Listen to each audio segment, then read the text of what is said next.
بچه هر رقم تهدید کردن کسی شما رو در فضای مجازی، هر رقم لندغری پیسه از کسی اگر که قرضدار هستید پیسه تانو نمیدن. من شغل دوم خیلی از این دوستا پرسان کرده بود چی کار میکنی رضا، چی کار میکنی بعد غیر از استریم. اگر پیش از کسی پیسه قرضدار هستید پیسه تانو خورده یا هر رقمی، فقط عکس بیدید جنازه شیره تحویل بگیرید دیگه. خلاصه گپ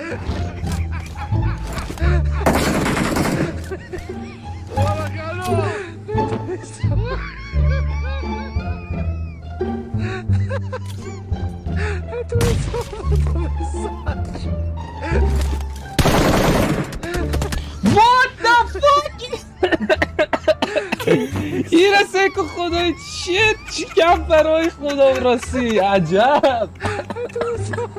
خدا اینا دیگه چی میگن؟